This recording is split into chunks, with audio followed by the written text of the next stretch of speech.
Welcome to a special virtual edition of the Skeptics track at Dragoncon. And now, let's start the show. Hello and welcome to our live streaming Skeptic track for 2020 from Dragoncon. Thank you to Calico Cove Studios for allowing us to come and film here. Today we're welcoming John Loftus, who is going to talk to us about what we should do with miracle claims. Hello, John. Welcome. Hey, welcome. Thanks for having me. So, what should we do when we have miracle claims? I understand you have some recommendations.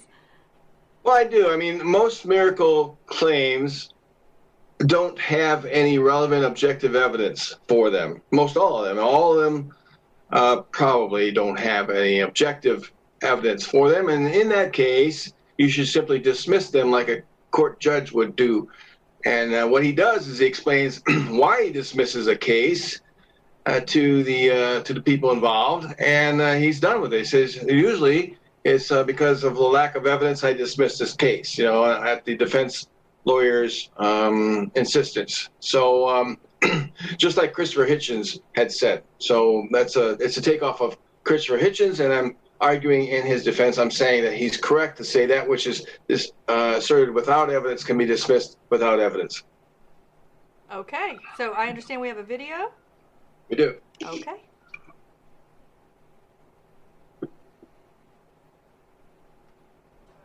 I'm not hearing Christopher sound. Hitchens did, There that we what go. can be asserted without evidence can also be dismissed without evidence. Specifically, I'm arguing that miracle claims asserted without relevant objective evidence can be dismissed, period.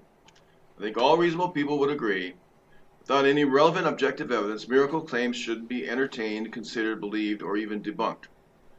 I intend to go further to argue that as far as we can tell, all, or almost all, miracle assertions lack any relevant objective evidence and as such can be dismissed out of hand, per Hitchens.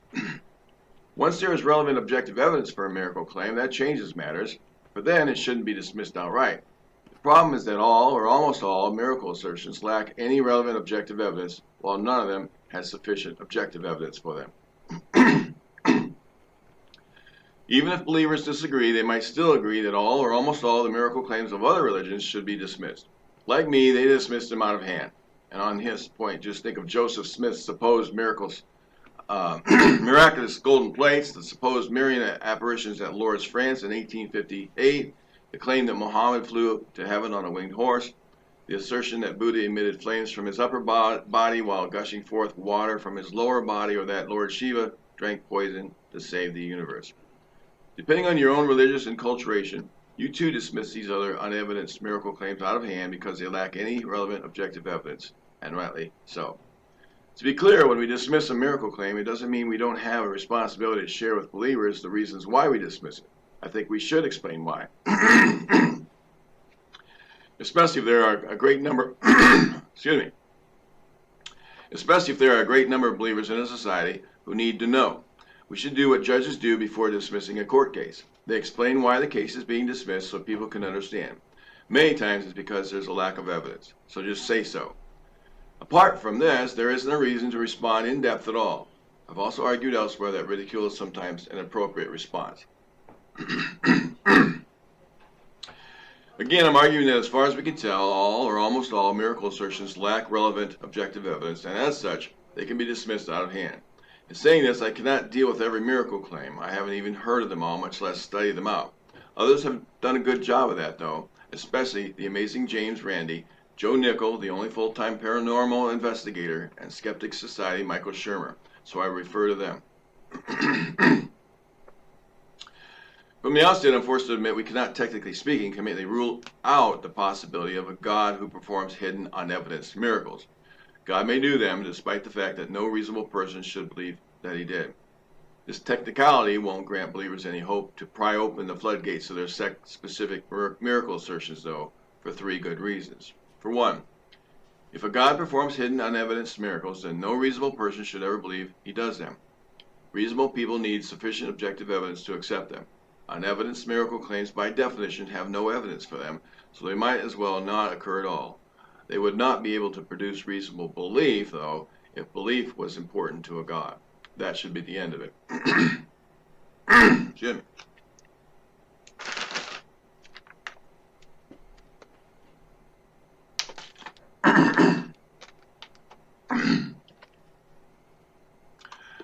For two, if a God does these miracles, believers must show why organ failures, viruses, and the things we eat are always the best explanation for why we get sick, rather than curses or spells. They must also show why the best explanation for healings comes from a doctor-prescribed medicine rather than prayers, which don't work any more than chance. The extremely strong trend is that science is working whereas God is not. As science advances, God retreats. Miracle explanations have become unnecessary because they never worked in the first place. But three, if a good God does hidden, unevidenced miracles, then why aren't they being done to alleviate the most horrendous sufferings in the world? A God could have stopped the underwater earthquake that caused the 2004 Indian Ocean tsunami before it happened, thus saving 250,000 lives. If God did that, none of us would ever know he did. But since there are many clear instances of horrendous suffering where God should have intervened with miracles but didn't, we can reasonably conclude he doesn't do hidden, unevidenced miracles at all. In my anthology, The Case Against Miracles, I wrote the chapter Extraordinary Claims Require Extraordinary Evidence. There I described three types of claims about the objective world and the evidence needed to accept them. First, there are ordinary claims. They require only a small amount of fair evidence. These are claims about events that take place regularly and every day, and as such require only the testimonial evidence of someone who is trustworthy under normal circumstances. If a trustworthy woman tells us she saw a car accident on Main Street, we would believe her. If a trustworthy man tells us he just talked to his mother on the phone, we would believe him. There's no reason not to. Two, there are extraordinary claims, which are about events that are extremely unusual within the world of nature and require a relatively large amount of solid objective evidence depending on how extraordinary the claim is. If someone claimed he sank 18 holes in one in a row on a standard golf course, we would simply scoff at him. Testimonial evidence alone is almost always insufficient for establishing an extraordinary claim like that. We need extraordinary levels of objective evidence to believe him. Extraordinary claims require extraordinary evidence which entails sufficient corroborating objective evidence commensurate with the nature of the extraordinary claim. That means sufficient objective evidence should be sufficient, regardless of whether it's a large amount of good evidence or a small amount of very strong evidence. Three, there are miraculous claims. They're the highest kind of extraordinary claim. A miracle is an event impossible to occur by natural processes alone. There are events which involve the interfering or suspension or transgression or breaching or contravening or violating of natural law. So if we could not believe someone's testimony who claimed to have made 18 holes in one in a row on a standard golf course, we could not believe him 100 times over if he said he flew of his own power from hole to hole. In the case of miracle claims, reasonable people need a boatload of solid objective evidence before accepting them. David Hume said it this way: no testimony is sufficient to establish a miracle unless the testimony be of such a kind that its falsehood would be more miraculous than the fact which it endeavors to establish. For Hume, no amount of human testimony is able to overcome the overwhelming evidence of the known laws of nature that the world doesn't act in miraculous ways. Human testimony to a miracle cannot begin to overcome the extremely strong evidence that no scientist has ever conducted an experiment under strict laboratory conditions who received different results than other scientists who conducted the same exact experiment under the same exact conditions. Reasonable people need a lot of solid objective evidence to overcome our firm scientific conviction that the world operates according to regular patterns described by laws, and human testimony is insufficient for the task. The only testimonies that might have some glimmer of hope in establishing a miracle are hypothetically imagined scenarios by the philosophers. But even in these best imagined cases, the testimonies can only equal the overwhelming evidence that the natural operation of the world is uniform and constant. So at best, under the best of scenarios, human testimony cannot establish a miracle. The significant point is that despite imagined hypotheticals, we never find any concrete examples of testimonial evidence that come remotely close to establishing a miracle.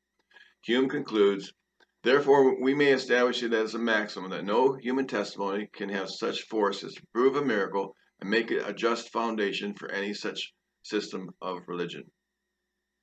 That human testimony to miracles is fallible is known with a great deal of assurance.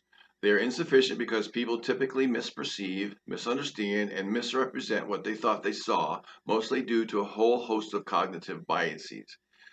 Confirmation bias is probably the mother of all biases, for it permits people to see objective evidence where there isn't any, and permits believers to find their faith is strengthened under attack after listening to good arguments like the one I'm making right now. Sometimes people lie about miracles to defraud others.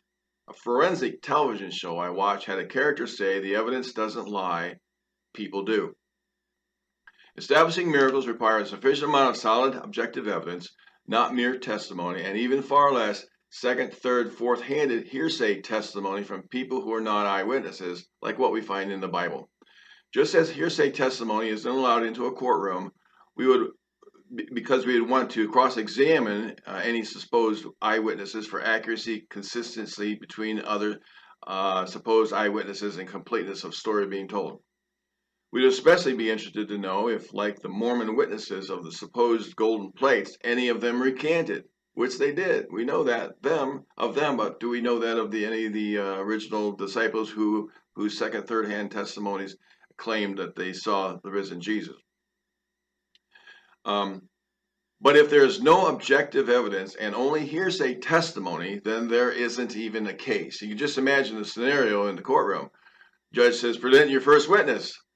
And the prosecution says, "Well, there are no eyewitnesses. We have no witnesses."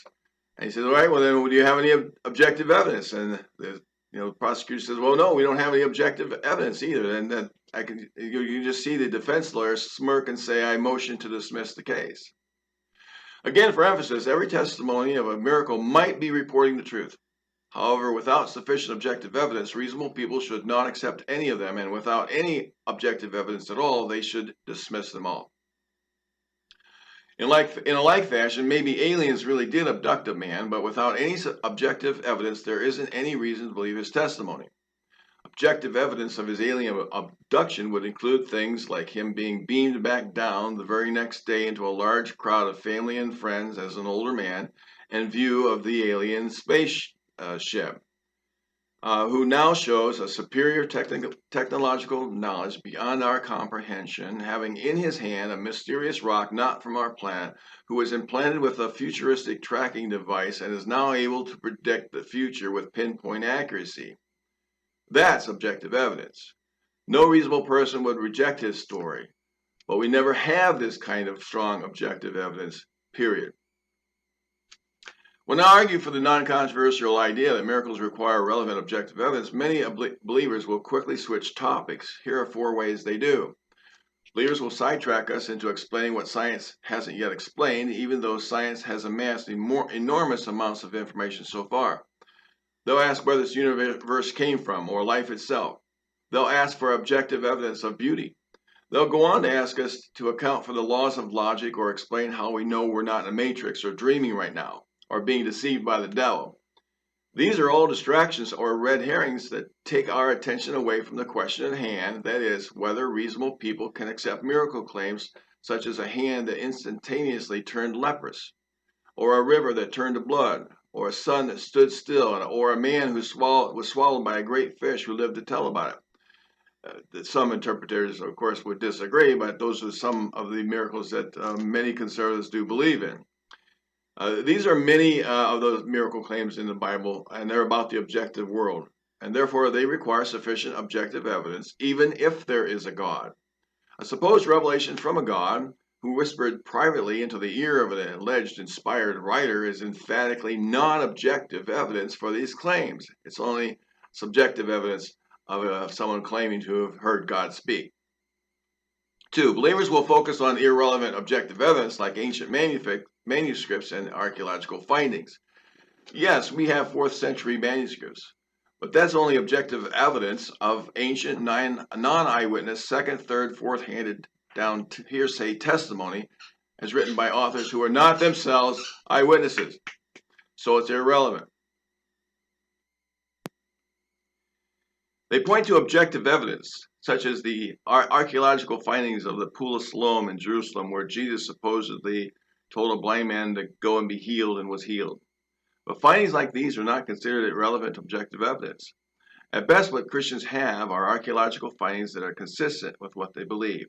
They don't confirm what they believe in the same way as the city of Bethlehem is consistent with the claim Jesus was born of a virgin but doesn't confirm it, or as the city of Roswell, New Mexico is consistent with the claim aliens are real but doesn't confirm it. This kind of evidence is not unimportant, but it's still irrelevant to whether a miracle took place. Artifacts like these merely provide the backdrop for the tales being told and nothing more. They're akin to what Homer wrote in the Iliad and Odyssey about the miraculous deeds of the gods and goddesses, using identified places as backdrops. 3. They substitute irrelevant stories of extremely rare coincidental events as evidence of miracles. If you recover after being told you have a 1 in a million chance of being healed, that's not equivalent to a miracle, one that suspends natural law. It simply means you beat the odds, and it happens every day, every hour, and every minute around the globe. The reason believers see evidence of miracles and rare coincidences is simply because they're ignorant about statistics and the probabilities built on them. There can be no reasonable doubt about this. Statistician David Hand shows us this in his book, The Improbability Principle, Why Coincidences, Miracles, and Rare Events Happen Every Day. He convincingly shows us that extraordinary rare claims are anything but. In fact, they're commonplace. Not only that, we should all expect to experience a miracle roughly once every month.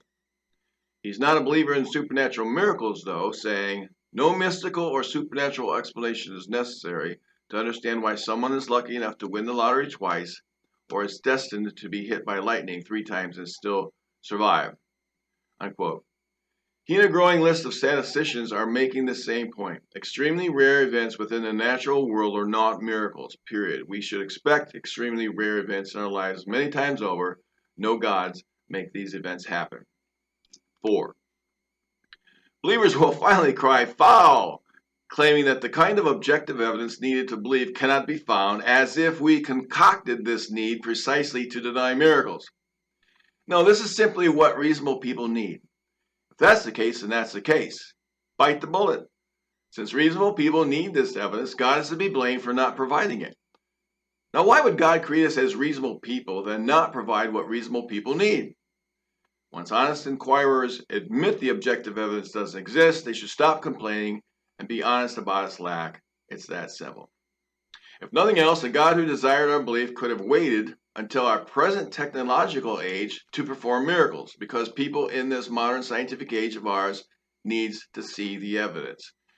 If God can send the Savior Jesus in the first testimony, in the first century, whose supposed death atoned for our sins and atoned for all the sins of the people in the past prior to his day, then that same God could have waited to send Jesus in the year 2020, which would also bring salvation to every person born before this day as well, which would just add 20 centuries of people to save, because that's what the theology teaches, that his death saved everybody in the past. So why not in 2020? Why not 2200? And so on. In today's world, it would be easy to provide objective evidence of the gospel miracles. Magicians and mentalists would watch Jesus to see if he could fool them, like what Penn and Teller do on their show.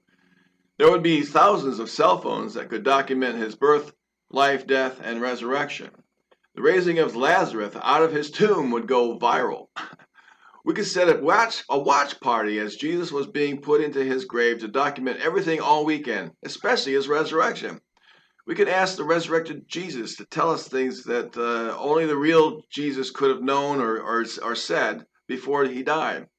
Photos could be compared. DNA tests could be conducted on the resurrected body of Jesus, which could prove it if they had snatched a piece of skin from the real Jesus before he died. Plus, everyone in the world would be able to watch as he ascended back into the sky.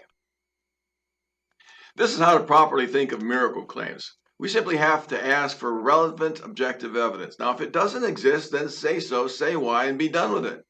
Just dismiss those claims like reasonable people do to a myriad number of miracle claims from the beginning of time, period. There's a great advantage with this approach. By showing the need for objective evidence, then dismissing a miracle claim because of its lack, it might do more to convince believers than anything else we could do. For if we take some miracles more seriously than others, we unwittingly and unjustly make those particular miracles more credible than other miracle claims just by the fact that we're dealing with them. The more time we spend on them, the more credible those miracles appear to be. The bigger and more sophisticated the approach is, the more credible those miracles appear to be as well. Just consider whether pigs can fly of their own power. When it comes to flying pigs, we have no objective evidence to verify that any of them has ever flown of their own power, for a pig cannot fly of its own power, given the nature of a pig. It's too heavy, plus it doesn't have wings or jet propulsion capabilities. You can name a bird Piggy, and that animal can fly, but this isn't the animal I'm referring to. Such a claim is actually taken seriously in the Bible, for in it we find a talking snake and donkey. We also have a worldwide flood and an axe head that floated on water. We have a raging fire that didn't burn 3 men to death. We have 3 people who levitated, 2 of whom were supposedly dead, and more. Claims which have no objective evidence for them at all and should be dismissed outright as mythical. These are some of the many unevidenced miracle claims in the Bible that we can legitimately and rationally dismiss out of hand, even if there is a God. But what about others? What about a virgin birth deity? Just ask for the objective evidence. You don't need to do anything until that evidence is presented. Until then, it should be dismissed out of hand. The fact is, there's no objective evidence to corroborate Mary's story. We hear nothing about her wearing a misogynistic chastity belt to prove her virginity. No one checked for an intact hymen before she gave birth, either. After Jesus was born, Maury Povich wasn't there with a DNA test to verify Joseph is not the baby daddy. We don't even have first-hand testimonial evidence for it, since the story is related to us by others, not Mary or Joseph. At best, all we have is second-hand testimony reported in just 2 anonymous Gospels by one person, Mary, or 2 if we include Joseph, who was incredulously convinced Mary was a virgin because of a dream. Yes, that's what it says, a dream. Matthew chapter 1. We never get to independently cross-examine them along with the people who knew them, which we would want to do, since they may have a very good reason for lying. Pregnancy out of wedlock, anyone? Now, one might simply trust the anonymous gospel writers who wrote this miraculous tale down, but why? How is it possible they could find out that a virgin named Mary gave birth to a deity? Think about how they would go about researching that. No reasonable investigation could take Mary and Joseph's word for it. With regard to Joseph's dream, Thomas Hobbes tells us, for a man, he says, to say God hath spoken to him in a dream is no more than to say he dreamed that God spake to him, which is not a force to win belief from any man. So the testimonial evidence is down to one person, Mary. And that's, again, second-hand hearsay at best. Why should we believe that testimony? On this fact, Christian believers are faced with a serious dilemma to their faith. For if this is the kind of research that went into writing the Gospels by taking Mary's word and Joseph's dream as evidence, we shouldn't believe anything else they say without corroborating objective evidence. What about the resurrection of Jesus? Why do people treat that miracle any differently than levitating saints or a virgin birth God? The resurrection tale is reported in the same Gospels that record the virgin birth of a deity. So if the one is to be dismissed because it's unevidenced, so should the other. Are you catching on yet? Keep in mind we're talking about miracle claims from an era that Richard Carrier described in an essay titled Kooks and Quacks of the Roman Empire, A Look into the World of the Gospels, where he concludes, the age of Jesus was not an age of critical reflection and remarkable religious acumen. It was an era filled with con artists, gullible believers, martyrs without a cause, and reputed miracles of every variety. In light of this picture, the tales of the Gospels do not seem very remarkable. Even if they were false in every detail, there's no evidence that they would have been disbelieved or rejected as absurd by many people who at the time had little in the way of education or critical thinking skills. They had no newspapers, telephones, photographs, or public documents to consult to check a story. If they were not a witness, all they had was a man's word, and even if they were a witness, the tales tell us that even then their skills of critical reflection were lacking.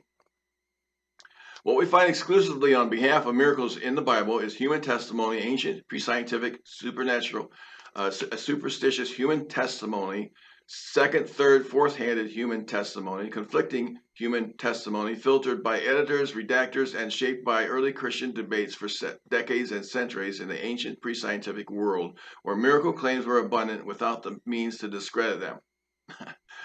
What we don't find is any relevant objective evidence for any of them. Therefore, if we want to be reasonable, we should be honest, we should dismiss them out of hand. Now I want to end by talking briefly about Bayes' theorem. In his writings and talks, Richard Carrier does a good job of explaining it. It asks us to input a number which we consider the prior probability of a given hypothesis we wish to test, say of whether a crime took place. Then it asks us to input some numbers for important posterior questions like, what should we expect to find if a crime took place compared to if it didn't? For instance, we might expect to find a dead body showing evidence of a struggle as opposed to a dead body lying peacefully in bed. Then it asks us to input numbers for the relevant background factors that would increase or decrease that prior probability, like if the suspect had a motive for murdering the victim or if the victim was suicidal, and so on. After inputting the numbers in the equation, we do the calculations, and the resulting percentage is the probability that a crime took place. Now, I don't object to using the Bayes' theorem when it's applied appropriately to questions for which we have prior data to determine their initial probability. But Bayes' theorem is treated by some people as the only tool in their tools chest. To people who only have a hammer, everything looks like a nail. That's the problem. And I have 5 objections to it. 1. With miracles, there is no previous data to work from. Bayes can only be useful when there is prior data to work from. We're told every logical possible claim has a non-zero probability to it, but miracles don't have any prior probability. A flying pig would be a miracle. So we needed prior data to work from. How many pigs have ever flown of their own power? Without any previous data, Bayes isn't the proper tool to use here. All we know is that there is no objective evidence for such a thing. That's more than enough. There have been as many as 120 billion human beings who have lived at some time on this planet. Since there's no reason to think any virgin birthed a god or anyone resurrected from the grave, the odds of each of these 2 miracles are as low as the number of people who have ever lived on this planet, 1 out of 120 billion. Since we don't know when the first occurrence of a virgin birth deity or resurrected person will be in the future, there could be an additional 121 billion people before such an event like that takes place, or more, like 3 times more, or never. So if you cannot input a number for the initial probability, you have nothing to calculate.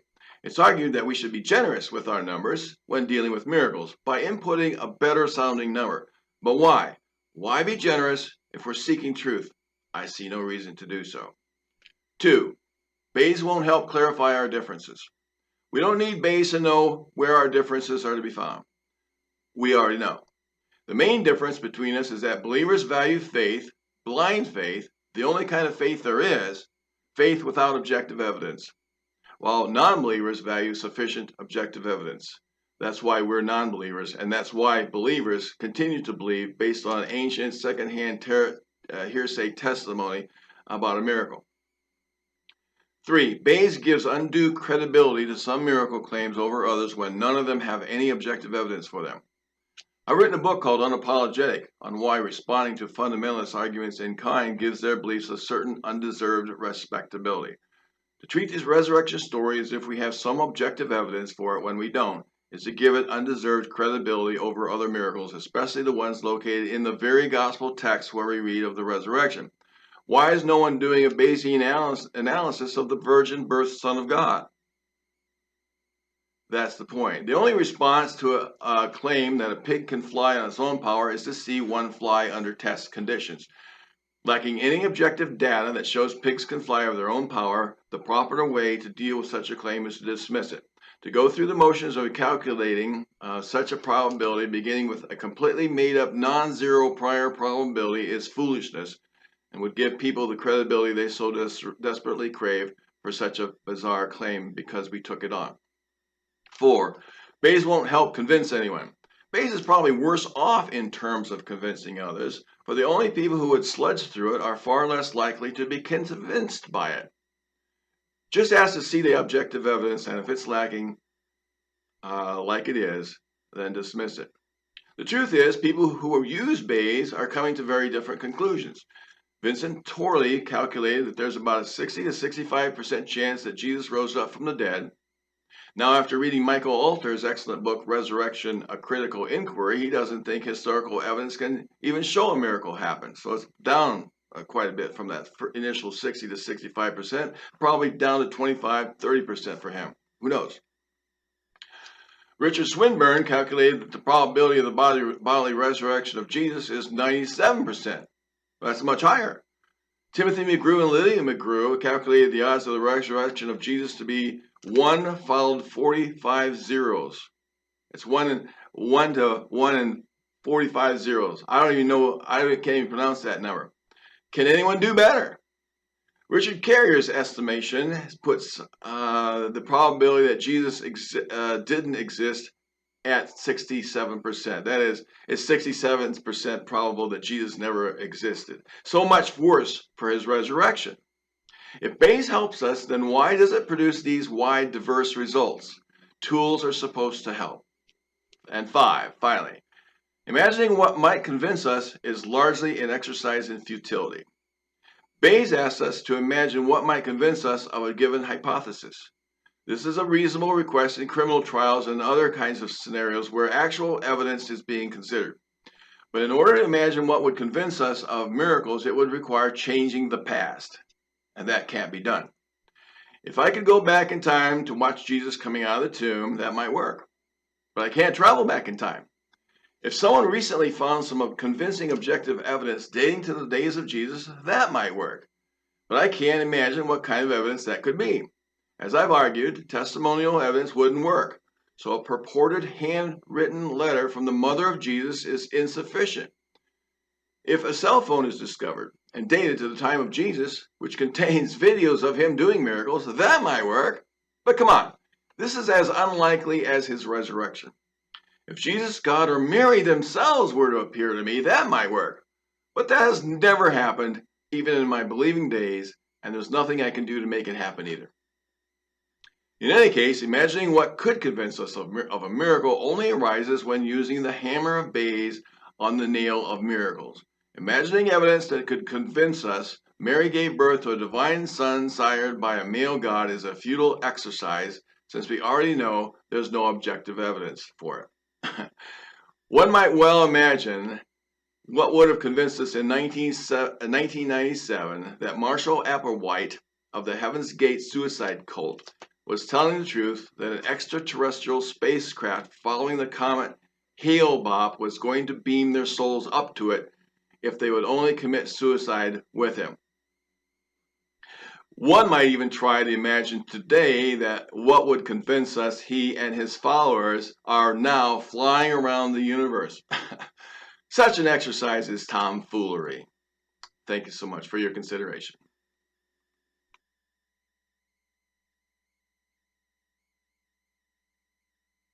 From the chat room, is there a common response for when Christians are asked why, if God's message is so clear, why people are still debating it, and why things like the Council of Nicaea were needed in the first place? A common response to that sort of stuff? Do you have a response to that? Well, it's proof, I think, that there's no objective evidence for their claims, for their theology, for their doctrines, because if there were objective evidence, then there wouldn't be such diversity. I think that that's pretty well established. I mean, only things that lack objective evidence are controversial. But things like George Washington was the first president of the United States or something like that, no one disputes. Okay. How do you account for people's personal identity being so wrapped up in belief in these things? Do you, what is your approach? Dismissing their claims is one thing, but many people would feel like you are dismissing them as people. Right. I understand that. That's what makes this so difficult when you try to reason people out of something they were never reasoned into in the first place. Usually people are indoctrinated into it from an enculturation process, and they have identified themselves with their belief. Excuse me. So that they think that by arguing against their belief, we're actually personally attacking them. And I don't know if there's a way to get around it. I mean, I know that there are other approaches, and that's just to be a friend of someone, and they see that you're a good person and that you don't believe. And that's why we call on people to, come out and say, I'm an atheist or a humanist or a non-believer of some kind. So that's a good approach. I mean, it may be the only approach that works. But I have argued that we should use all approaches. I think that all approaches that are useful and helpful, and yeah. So what would you recommend the people read if they have further questions about these? You listed a lot of things in your video, but can you give us a few resources that you think people would find helpful? Well, I've written a few books, and of course, we're going to give you a moment for your shameless plug. Okay. How about we'll use yours too, but let's hear. Are there other writers that you would also recommend? Yep. I would recommend the authors in my books. Okay, well, I don't have that reference right in front of me. So from your bibliography, can you give us your top 5? Oh, I love David Madison, Hector Avalos, David Eller, Jerry Coyne, Seth Andrews. He's a great friend and a good author. Yeah, we had him speak earlier today. Yeah. So, if you follow me on debunkingchristianity.blogspot.com, you'll see the books I recommend, because on the side panel, I do that. I don't always update it, and there's all kinds of new books being published all the time. There's podcasts, there's videos, R and Raw. I mean, Matt Dillon. So, I recommend. We all have a different approach. We have different understandings. We have different kinds of knowledge, and some people are going to work for, some, and some are going to work for others. Okay, what has been your toughest problem when you're approaching folks? What's been your toughest case? Other than a delusion. Hugging a tree. I don't know. It seems like I have multiple numbers of problems. You never know. But I'll tell you what. When it comes to debunking Christianity, which is the title of my blog, there's so many different issues that can cause someone to lose their faith and reject it that you never know which one will do that. Say hello to my wife back there. She has to do it. Hello. Thank you for joining us on Dragoncon live streaming. Hi. Hi. So I love her. Seth Andrews was the toughest topic. On the witch hunts, yeah. Oh yeah, the witch hunts, yeah. Oh yeah, he was. He did the Satanic Panic. That was really special. We enjoyed that. So well, thank you for dropping by. Bye. She's gone now. It's Labor Day. If you understand what I mean. No, I'm right here. I have to go. We have like 10 people coming over. Oh yes, we heard. Yeah. Yeah, nice. This is the nature of today now. The kitty cat photo bombs and things and spouse photo bombs. It's fine. It is. Thank you for doing this. Of course. Thank you. Of course, and thank you for joining us It's and letting us borrow him for a little while. Bye-bye. Oh, goodness. Never a dull moment, right? No, that's good. Oh, goodness. Well, I forgot what we were talking about. What has been your toughest case when you've been talking to others? Well, I have one now. There's some guy who did a review. He's doing a review of my book, The Case Against Miracles, and he sounds kind of intelligent. I mean, he says he's read my books, and yet he's mischaracterizing almost everything I wrote in my introduction. And I point that out to him, and, you know, he wants to argue about it, and you know, and I said, well, you can read my books for more information if you're interested. And that's when he said, well, no, I've read your books. And at that point, I realized I'm wasting my time. I mean, there's certain people that you just waste your time with, and he is one of them. I said, you know, I don't mean to be disrespectful, but if you've read all my books, I really don't have anything to say more than that, so I'm not really willing to engage you further because it's not going to be helpful. And he's not happy about that, but I said, I hope you understand. So those are my toughest cases. I mean, I have nothing else to do. They're heavily indoctrinated, and because they're indoctrinated, they were never reasoned into their faith, and the people who have never been reasoned into their faith are the hardest to reason out of it. They weren't reasoned into it. You're not going to reason them out of it. So you got to quickly cut your losses, and you got to say, you know, I've got nothing more to say to him. He's mischaracterizing everything I wrote, so he's really not willing to be changed. He's not really willing to consider it differently. So I have to walk away from people like that. What's been one of your biggest successes? What have been your big success stories?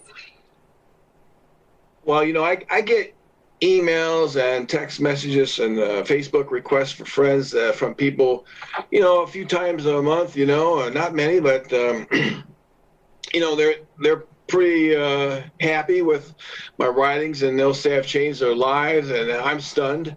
You know, why would any book or a series of books, you know, change someone's life? You know, it's quite daunting, humbling.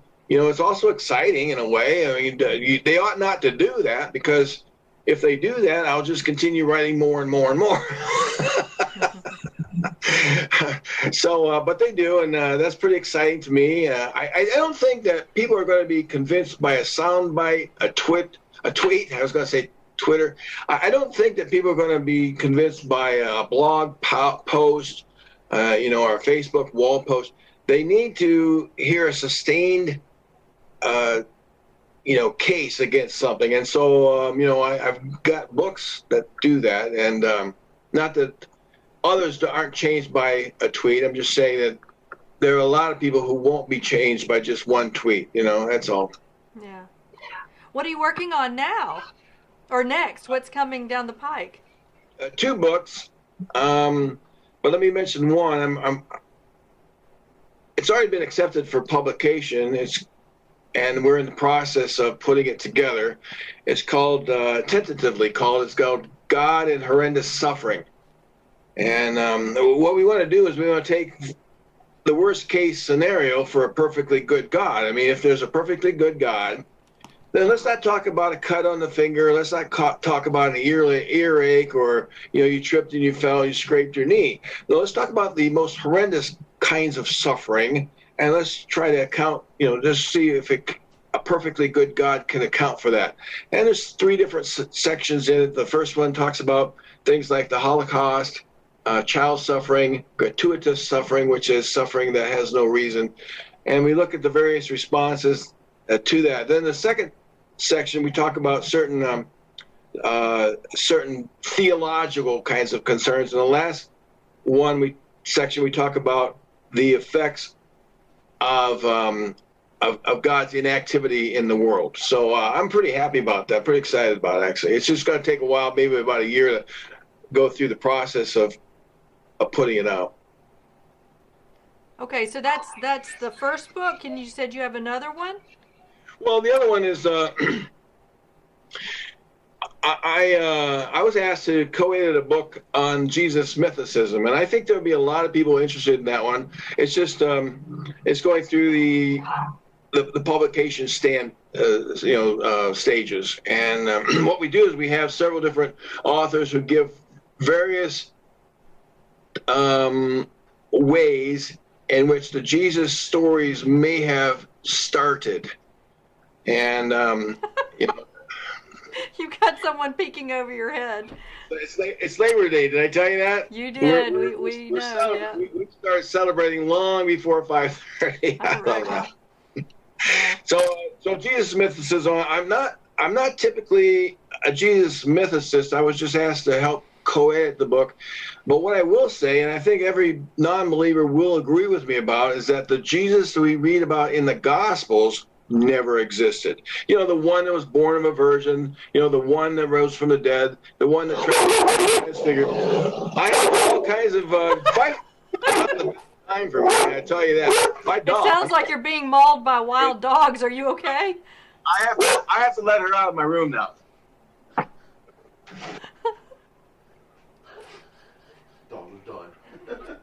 Apparently left her in here. I love that dog too. Okay. Well, yeah. So, so you were talking about the mysticism of Jesus, the mythology of Jesus. Is that what I'm understanding?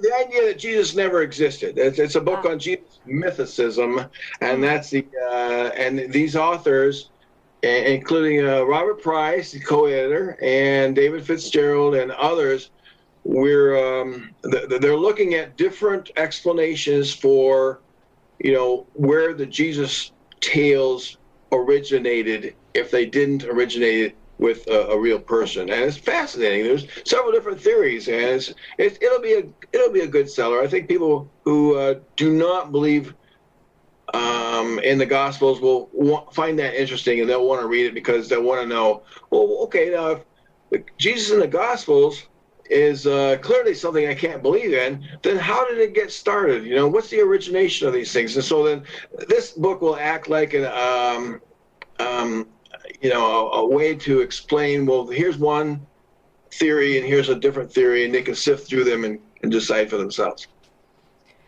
We learned from Lynn Kelly a couple of nights ago that that mythology was stories that was used for preserving knowledge within a culture.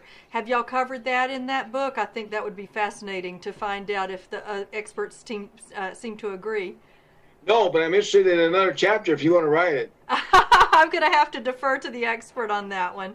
But we can get you in touch with Lynn Kelly to see if she's interested. Is there any other anything else you want to add? I'll give you some time for your shameless plugs. We want to see those books. Oh, just look me up on Amazon. You can find them there, or Barnes and Noble, or elsewhere. I don't really do shameless plugging every day, just once a week. That's okay. This is the time and the place. Well, thank you. No one else is plugging them as much, so somebody's got to do that. Why not? Why not? Well, thank you for sharing your dog and your wife and your family and your home and your time with us on Labor Day. We really appreciate it. Inside my closet. You can see them inside my closet now. Yes, and sharing your closet with us. Thank you very much. We appreciate your joining us, and make sure that you're social distancing, masking, and keeping as safe as you can these days. Okay, we really appreciate it, John. Thank you for joining us. And thank you for joining us on the live streaming Skeptrack for Dragoncon 2020. We hope you'll stay safe and maintain your physical distance, wear your masks, wash your hands, and join us later because we're going to have a discussion about gaming and skepticism. So talk to you later. Bye-bye. As fun as all this streaming content is, we sincerely cannot wait to see you all in person again next year. Remember to stay healthy and safe until then. Wear a mask when interacting with other people out in the real world.